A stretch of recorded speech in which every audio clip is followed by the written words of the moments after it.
quería compartir con vosotros un pequeño pensamiento que se encuentra basado en Génesis 28, por si queréis buscarlo.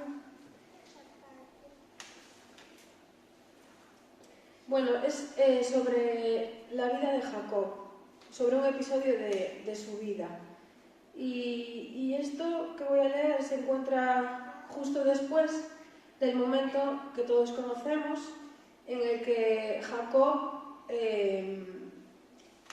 roba de alguna manera la bendición que le pertenecía a su hermano Esaú, se la queda a él. Sabéis que su planto, bueno, es bastante fuerte, estamos muy acostumbrados, pero si te paras un poquito, sacó lo que había en su corazón, pero vamos, a tope, ¿no?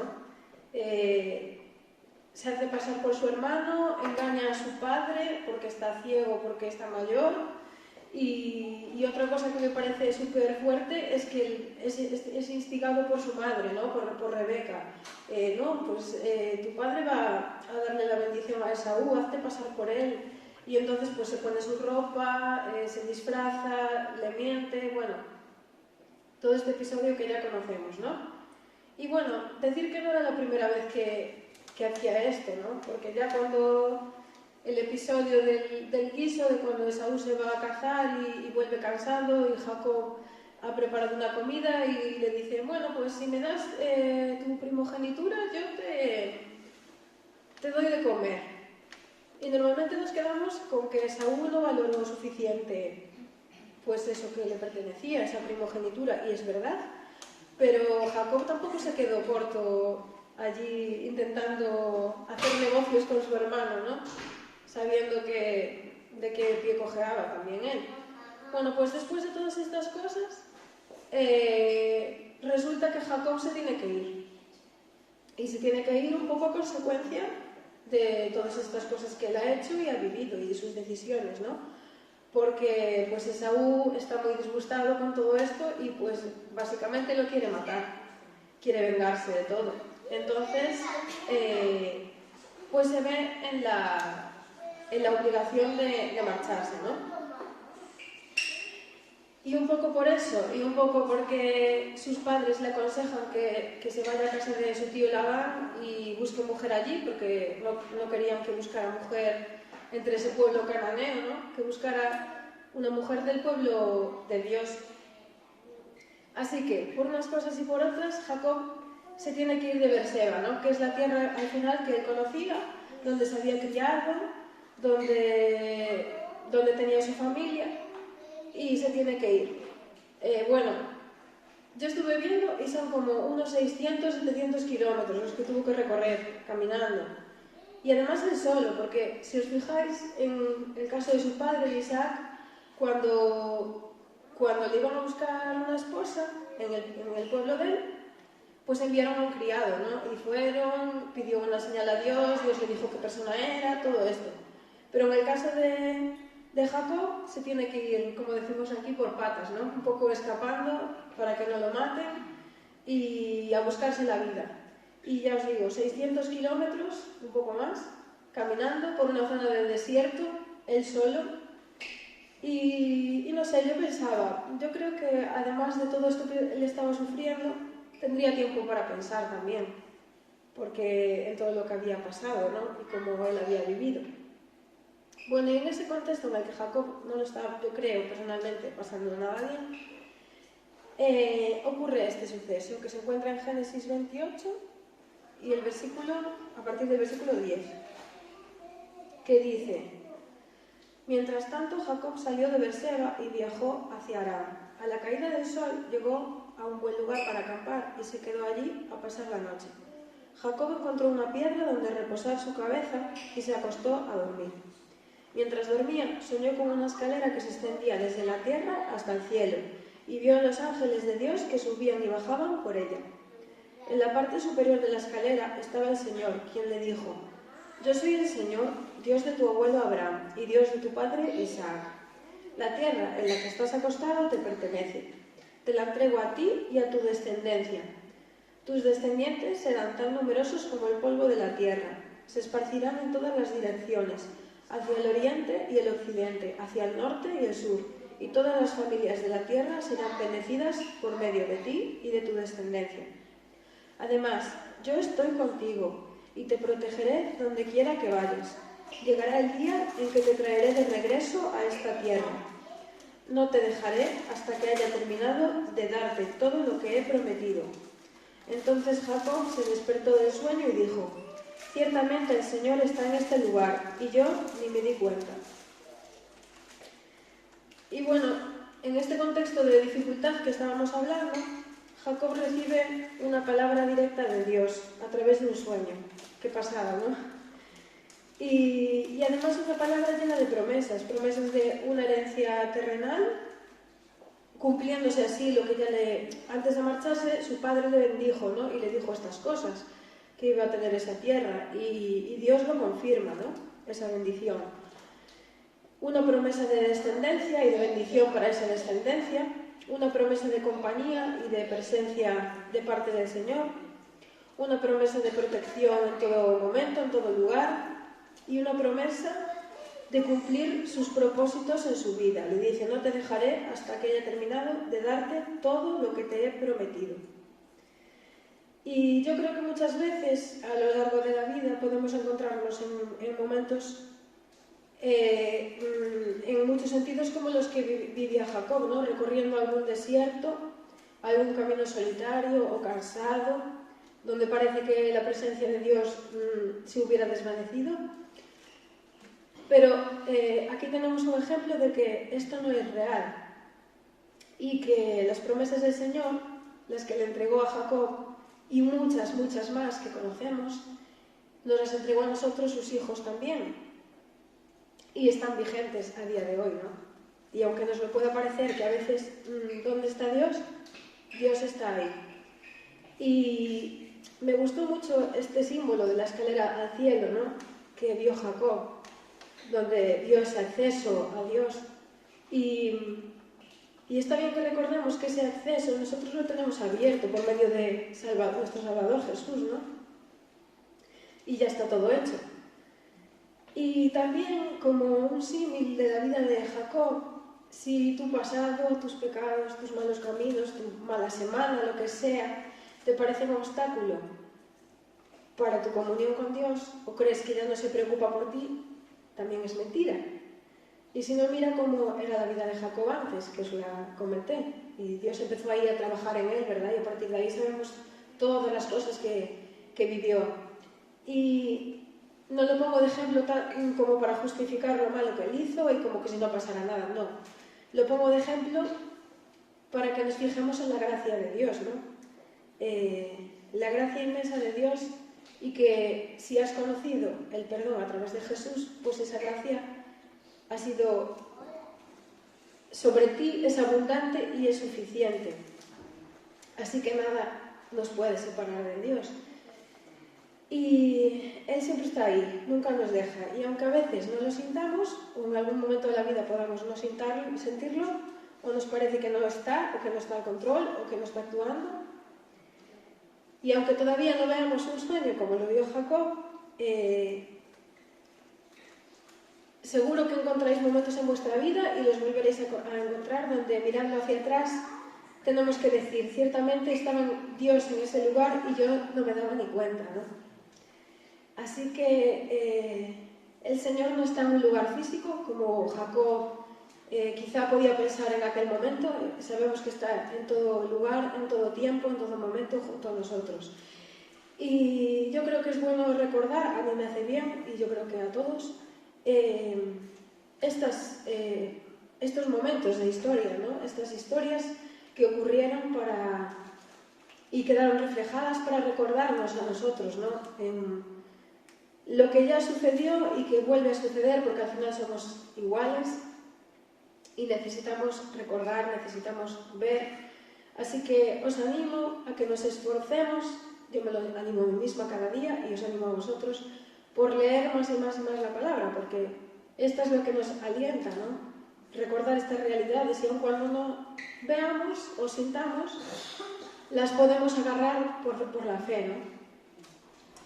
Y también que no dejemos de orar, os animo a orar más y más, y decidamos esforzarnos por orar, porque allí también recibimos gracia, aliento, visión, fortaleza, bueno. Y sin duda, de esta manera vamos a ver la mano de Dios. Antes o después la vais a ver, la vamos a ver. Así que en este momento os digo que si estás alegre, alaba. Si estás preocupado, alaba. Si estás triste, alaba. Y sin duda estoy convencida de que Dios se agradará. Estoy convencida porque su palabra lo refleja en muchos sitios, como hablamos, historias.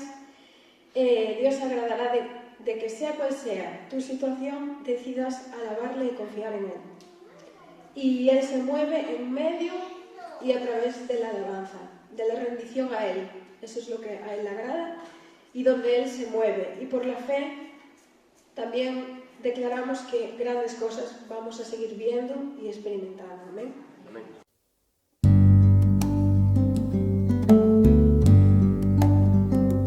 Muy bien, pues hoy voy a poner el ejemplo de esta mañana en nuestra casa. Se nos fue el tiempo.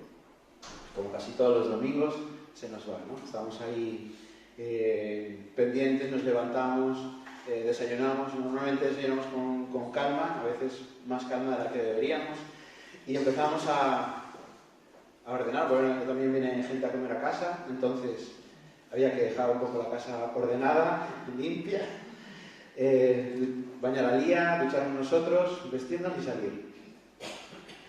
Y normalmente, en nuestro caso, en nuestra casa, el que está más pendiente de la hora de salir soy yo. Y hoy la verdad es que no estuve tanto, pero siempre estoy, venga, dale, venga, a ver, apuremos, no sé qué, prepara esto, prepara lo otro. Y me imagino que en todas las casas pasará igual, ¿no? Y la historia que vamos a ver hoy es algo así, ¿no? Vemos a dos personajes. La semana pasada veíamos la historia de dos hermanos, una parábola del hijo pródigo, pero hoy vamos a ver la historia de dos hermanas, de Marta y de María. Y la verdad es que no sabía muy bien qué compartir, porque ya se me acabó Santiago, entonces ya está. O sea, ya teníamos que cambiar el chip. Me propusieron hacer un resumen, dije que no. Ya está, ya pasó. Volveremos a retomar Santiago en un momento, imagino.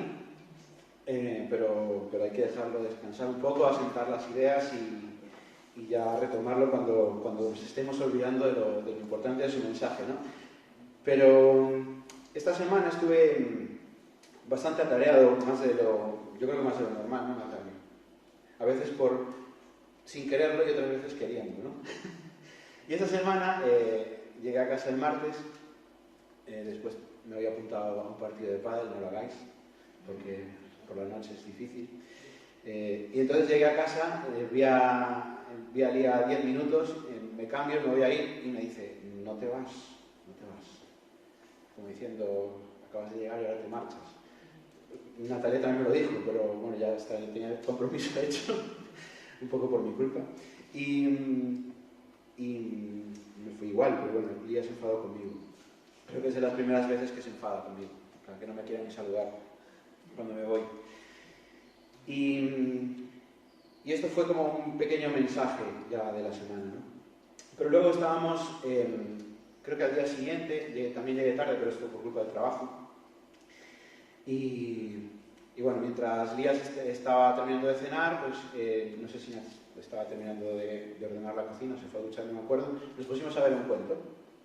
Hay un libro que se llama Nunca eres demasiado pequeño, algo así, es un libro infantil, que es de Andamio, que está muy bien, tiene 3 historias, y una de las historias de las que habla es de esto. Y fíjate tú cómo un libro de niños puede llegar a hablarte, ¿no? Y entonces el título creo que era Elige lo más importante o algo así, que podría ser para esta predicación. Y está basada esta historia en Lucas capítulo 10, del 38 al 42. Son poquitos versículos, así que los leeremos todos. Y dice así. Durante el viaje a Jerusalén, Jesús y sus discípulos llegaron a cierta aldea donde una mujer llamada Marta los recibió en su casa. Su hermana María se sentó a los pies del Señor a escuchar sus enseñanzas. Pero Marta estaba distraída con los preparativos para la gran cena. Entonces se acercó a Jesús y le dijo: Maestro, ¿no te parece injusto que mi hermana esté aquí sentada mientras yo hago todo el trabajo? Dile que venga a ayudarme.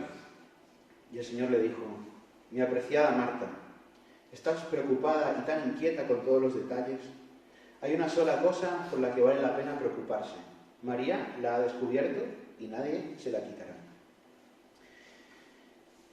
Y nos dice la Biblia que Jesús estaba de viaje a Jerusalén y pasa por Betania, que estaba a unos pocos kilómetros, y se encuentra allí con María y con Marta. María, que no es María de Betania, no es María ni la madre de Jesús, ni tampoco es María Magdalena, es una María diferente. Y nos dice que también en esa casa vivía Marta. De hecho, en la jerarquía creo que es al revés, es Marta primero y María después.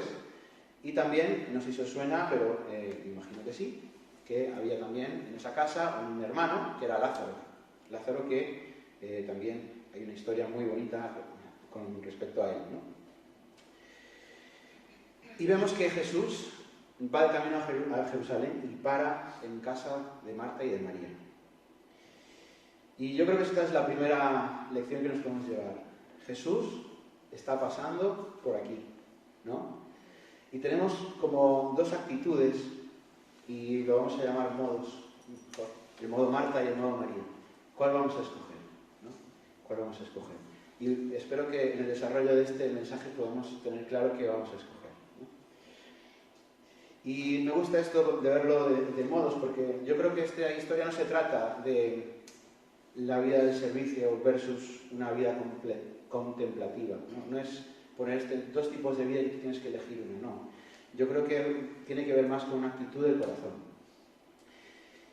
Por lo tanto, creo que así como los teléfonos tienen diferentes modos, el no molestar, el modo trabajo, el modo descanso, el no sé qué, pues nosotros también en nuestra vida tenemos diferentes modos en los cuales podemos activar o desactivar. Y en esta historia se nos presentan dos de ellos, el modo Marta y el modo María. Y vamos a empezar por el modo Marta, ¿vale? El modo Marta me identifico más con él. Es un modo más ocupado, más distraído, evoca movimiento, dinamismo, a veces desorden, ¿no? Y ya, como os digo, yo me siento bastante identificado con esto.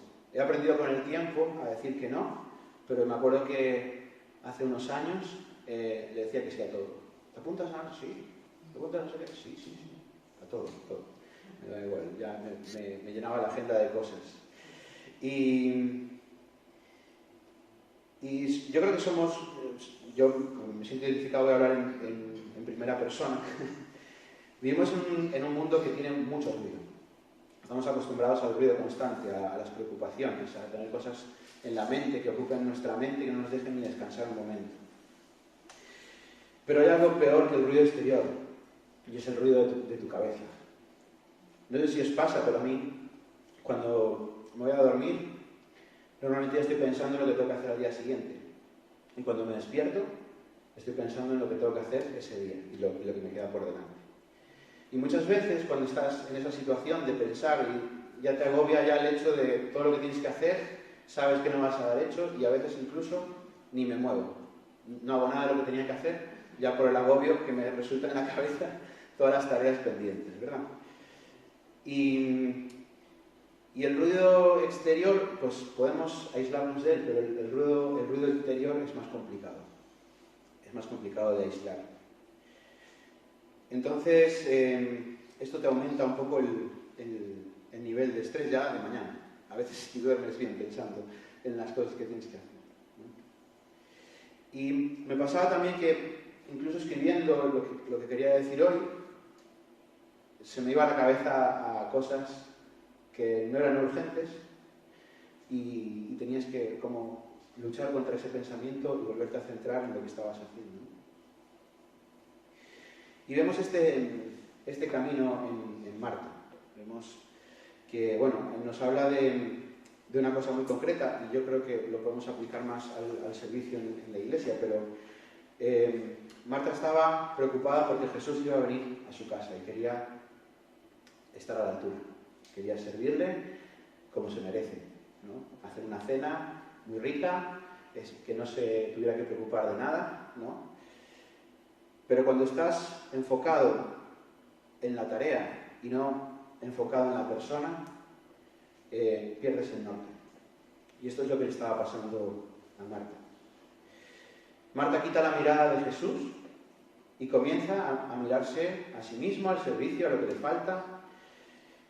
Empieza el cansancio, empieza el estrés, empiezan a flaquear las fuerzas, y en vez de estar mirando hacia arriba, empiezas a bajar la mirada y te empiezas a fijar en ti y en los demás, en tus compañeros de ministerio, podríamos decir, ¿no?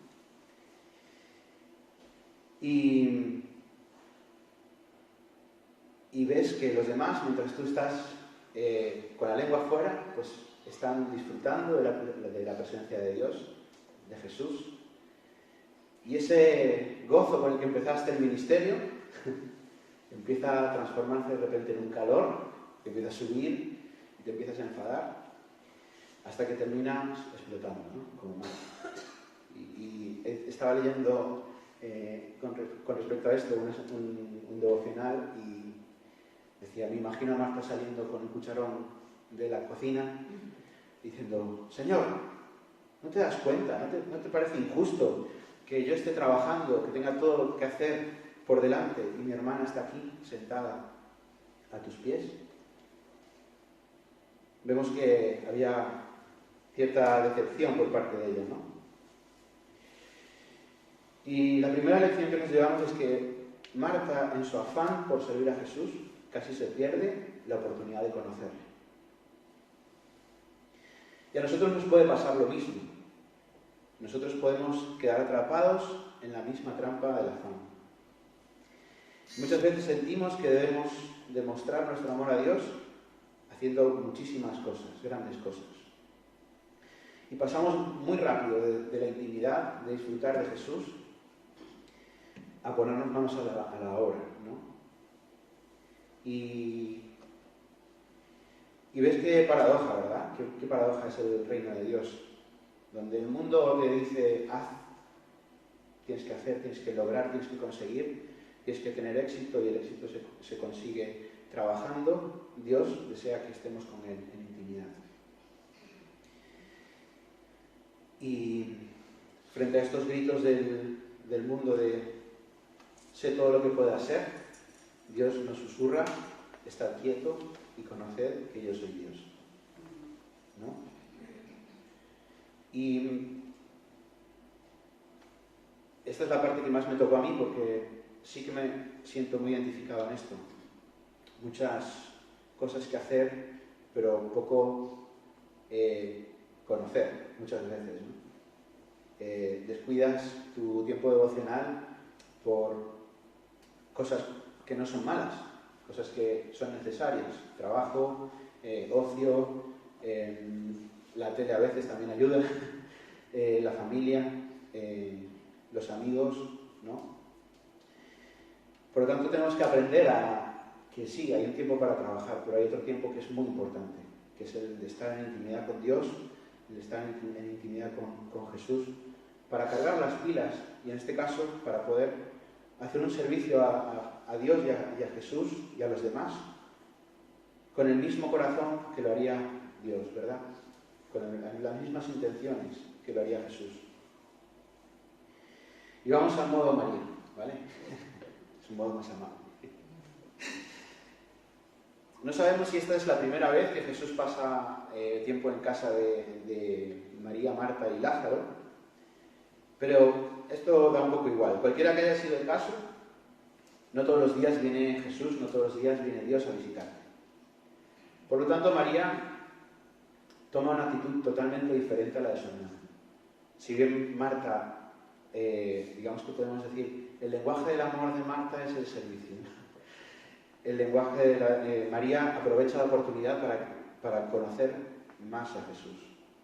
Y hace cosas que a nosotros quizá por la cultura no nos llama la atención, pero primero ignora la tradición. Realmente María no podía estar allí. Jesús era un maestro, Jesús estaba con sus discípulos y normalmente el estar a los pies de tu maestro era algo que se le concedía solamente a los hombres y no a las mujeres. El papel de la mujer en la cultura de aquellos tiempos era el de servicio. Realmente quien estaba haciendo lo que tenía que hacer era Marta y no María. Y yo creo que Marta dio voz a todas las miradas extrañas que podría tener María en esa habitación, ¿verdad? María saltó indignada, pero yo creo que todo el mundo se estaba haciendo esta pregunta: ¿qué hace esta mujer aquí, a los pies de Jesús, cuando no le corresponde estar haciendo esto, ¿no? Y esto da para otro mensaje, ¿no? Cómo Jesús dignifica a la mujer en un tiempo en el que la mujer, pues si ahora pensamos que hay desigualdad, en aquellos tiempos era muchísima más, ¿no? Y María decide también romper esa etiqueta, ¿no? Sentarse y darle igual, estoy con Jesús, me da igual lo que diga, tengo que aprovechar esta oportunidad. Y decide disfrutar de la persona de Jesús. Y eligió estar quieta para escuchar. Eligió la relación sobre la tarea. Eligió la adoración sobre la preocupación. Eligió rendirse ante Él sobre el estrés. Eligió andar sin prisas sobre el malestar. Y eligió sentarse sobre andar apurada. María eligió la buena parte. Y vemos que María eligió la buena parte porque la intimidad que María disfrutó con Jesús, estando en esa sala, que solo le correspondía estar a los discípulos, varones, podemos decir así, nunca iba a surgir de la cocina en la que estaba Marta totalmente estresada trabajando, ¿no? Por lo tanto, también aquí hay algo importante. María eligió la buena parte. Marta también podría haberla elegido. Es decir, que esta buena parte de la que habla Lucas y de la que habla Jesús está disponible tanto para una como para la otra. Y hoy también está disponible para ti y para mí. Y esto es independiente a nuestros dones o incluso a nuestra personalidad, que nos puede llevar a ser más como Marta o a ser más como María. Es una elección que cada uno de nosotros podemos hacer. Entonces, la siguiente pregunta es: ¿qué modo vas a elegir? ¿Vas a ponerte en modo Marta? Jesús está aquí. ¿Vas a servirlo y vas a descuidar a la persona por el servicio? ¿O vas a entrar en intimidad con Él? Y me gusta lo de modos por eso, porque podemos ponernos... yo creo que no somos o Marta o María, es como un porcentaje, ¿no? Podemos tener un porcentaje de cada uno.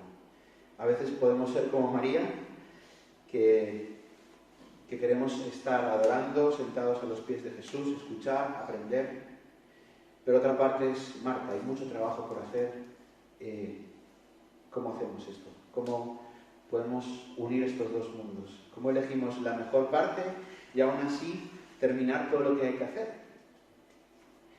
Pues el tercer personaje de esta historia, que es Jesús, porque estamos poniendo el foco en las dos hermanas, es el ejemplo a seguir. Jesús aprovechaba el tiempo, realizaba milagros, alimentaba multitudes, expulsaba demonios, enseñaba, pero cuando podía se apartaba a orar a un lugar alejado donde podía hablar y estar en intimidad con Dios sin ningún tipo de distracción. Y como Jesús debemos ocuparnos de los asuntos de nuestro Padre, porque cuanto más nos acercamos al corazón de Dios, más vemos su amor por el mundo. Y así servimos y ministramos, llamamos, sabiendo que cuando lo hacemos para los más pequeños de estos, lo estamos haciendo para Él. Por lo tanto, como que el servicio a veces lo ponemos como primero, pero realmente es una consecuencia de haber estado en intimidad con Dios. Esa intimidad es la que nos mueve a ver a las personas, a los hermanos, como Dios las ve, a tener un corazón de servicio por los demás, para poder extender ese reino del cual somos parte, ¿no? Pero cuando antepones el trabajo a la adoración, a la intimidad, un ejemplo que ponían era anteponer la carreta al caballo. La carreta es importante, claro que sí que es importante, pero el caballo es el motor que la mueve. Y cuando quitas al caballo de la ecuación, alguien tiene que empujar la carreta, y ya lo haces tú con tus propias fuerzas. Y es cuando viene el cansancio, la frustración, viene el enojo y lo estoy haciendo solo y nadie me está ayudando. Pero cuando pasas tiempo con Dios, cuando tomas tiempo para escuchar su voz, Dios te proporciona la potencia que necesitas para tirar de la carga más pesada. Por lo tanto, es un mensaje cortito hoy, pero espero que os haga pensar. ¿Estás preocupado o estás preocupada? ¿O molesto o molesta? ¿O tienes muchas cosas en la cabeza? Recuerda que solo necesitamos hacer una cosa. Y esa cosa no es hacer más, sino es sentarte a los pies de Jesús. Y la historia que estamos viendo no nos dice si Marta se sentó o no se sentó, pero yo creo que sí se sentó. Y os voy a decir por qué. Si vamos a la historia aquella que os decía de Lázaro, de la resurrección, voy a buscarla porque la tenía aquí. Vemos cómo... Aquí está. Vemos en este episodio que Jesús también retrasa su llegada a Betania 2 días y al final Lázaro muere. Entonces, cuando están llegando hacia allí, a Betania, y también Jerusalén estaba cerca, por lo tanto tenían gente de Jerusalén que había venido a dar el pésame a la casa. Dice que en Juan 11:17, cuando Jesús llegó a Betania, le dijeron que Lázaro ya llevaba 4 días en la tumba. Betania quedaba solo a pocos kilómetros de Jerusalén, y mucha gente se había acercado para consolar a Marta y a María por la pérdida de su hermano. Cuando Marta se enteró de que Jesús estaba por llegar, salió a su encuentro, pero María se quedó en casa. ¿Veis? La intimidad de María junto con su servicio en un momento de dolor, ¿no? Y Marta había aprendido que lo importante es, si Jesús está pasando por aquí, es mejor ir a su encuentro. Por lo tanto, vemos cómo la vida de estas hermanas fueron transformadas a los pies de Jesús. Y es la pregunta que te lanzo: ¿qué esperas para transformar la tuya? Yo espero que haya un antes y un después, por lo menos en mi vida, de cambiar las prioridades que a veces nos ponemos, en las que estamos más ocupados por las tareas y no por las personas, y en este caso más por las tareas y menos por pasar tiempo con Jesús. Y el reto de esta semana va a ser, a ver si os animáis a hacerlo conmigo, es pasar, estaba también escuchando una predicación de unos chicos de Valencia, y tenéis el reto de 5 minutos en silencio, sin distracciones, de pasarlo con Dios. Lo primero que hagáis al principio, lo primero que hagáis en el día. Y me parece muy interesante. Me dijo, 5 minutos, decía, 5 minutos son eternos en las primeras semanas. Porque se te vienen cosas a la cabeza que tienes que hacer y tienes que luchar contra eso. Y yo me imagino como hacer una plancha, no sé si lo habéis hecho, estar así haciendo plancha, 5 minutos es mucho, ¿no? Ahí sí que 1 minuto se hace eterno. Pues esto es lo mismo. 5 minutos luchando contra ti mismo, contra tus preocupaciones, contra todo aquello que te pueda distraer de Dios, para estar en intimidad con Él. Y creo que esto será bueno para todos. Así que os invito a que tengáis presente esto esta semana. Empezar el día a los pies de Jesús, y seguramente que nuestro día cambiará. Vamos a orar. Señor, te damos muchas gracias por tu palabra y gracias porque la Biblia está llena de personas, Señor, que no son perfectas, Señor, y que nos hablan con sus ejemplos y gracias porque podemos reconocernos muchas veces en esas vidas, Señor. Y gracias porque podemos ver cómo tú, a pesar de todas esas cosas que tenemos, nos sigues amando, Señor, y quieres que cada día nos parezcamos más a ti, pero sobre todo, Señor, gracias porque todos los días quieres estar con nosotros y te pedimos, Señor, que nos ayudes a enfocarnos en lo importante, Señor, en poder estar contigo, en poder tener una intimidad contigo todos los días, Señor, para llenarnos de fuerzas espirituales, Señor, en las que podamos transformar nuestra visión del mundo, de lo que vemos, para verlo como tú lo ves, Señor, que podamos no perder el foco de para quién hacemos las cosas, Señor, que podamos impactar a los demás, Señor, que podamos también ser un testimonio vivo, Señor, de lo que tú estás haciendo en nuestras vidas y también que podamos disfrutar de esos momentos de soledad contigo, Señor, en los que también nos hablas, que no hay ni efectos especiales ni nada, Señor, que a veces es simplemente un versículo o un pensamiento, Señor, algo que toca nuestro corazón y que nos transforma y nos cambia la visión para ese día, Señor. Te pedimos que nos ayudes a apartar esos minutos, ese tiempo contigo para poder disfrutar de tu persona y poder estar preparados, Señor, para lo que pueda venir. En nombre de Jesús. Amén.